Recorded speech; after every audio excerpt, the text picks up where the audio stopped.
નમસ્તે, હું છું વૈદ્ય કિરણ પ્રજાપતિ ફ્રોમ જયવીર આયુર્વેદા હોસ્પિટલ। હવે આજે આપણે ગર્ભ સંસ્કાર વિશે જાણીશું। શું છે ગર્ભ સંસ્કાર?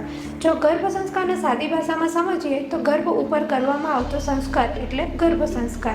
ગર્ભાવસ્થા દરમિયાન જ જો ગર્ભમાં ગુણોનું અવતરણ કરવું હોય તો તે ગર્ભ સંસ્કાર દ્વારા જ શક્ય બને છે। હવે ઘણા લોકો એવું સમજે છે કે ગર્ભ સંસ્કાર તો માત્ર ગર્ભાવસ્થા દરમિયાન જ કરી શકાય છે, પરંતુ જ્યારે માતા પિતા એક શ્રેષ્ઠ અને સ્વસ્થ સંતાનની કલ્પના કરે ત્યારથી જ ગર્ભ સંસ્કારની શરૂઆત થઈ જાય છે। ગર્ભ સંસ્કારમાં ટોટલ 3 સ્ટેજીસનો સમાવેશ થાય છે।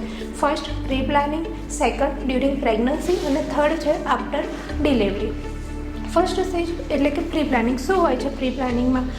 શ્રેષ્ઠ અને સ્વસ્થ સંતાનને જન્મ આપવા માટે માતા અને પિતા બંનેની ફિઝિકલ અને મેન્ટલ હેલ્થ સારી હોવી જરૂરી છે। આથી જો એક બાળકને જન્મ આપતા પહેલાં માતા પિતાનું બીજ શુદ્ધિકરણ પંચકર્મ દ્વારા કરવામાં આવે તો તે બાળક શ્રેષ્ઠ, આરોગ્યમય અને દીર્ઘાયુ બને છે। આથી દરેક માતા પિતાએ એક ચાઇલ્ડ પ્લાનિંગ કરતાં પહેલાં પોતાની પ્રકૃતિ પ્રમાણે વૈદ્યની સલાહ અનુસાર પંચકર્મ અવશ્ય કરાવવું જોઈએ।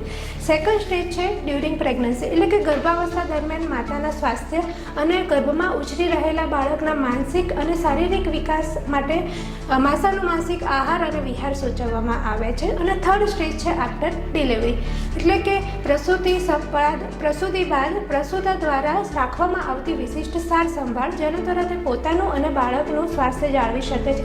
જેમ કે તેમાં પ્રસૂતિ બાદ બાળક અને માતાના શરીરે કરવામાં આવતા વિવિધ તેલોથી માલિશ, બાળકને કરવામાં આવતું સ્તનપાન અને તે સમય દરમિયાન રાખવામાં આવતું હાઇજીન, આ ઉપરાંત માતાનો આહાર વિહાર, બાળકને આપવામાં આવતું સુવર્ણપ્રાશન વગેરે વિશેની માહિતી આપવામાં આવે છે।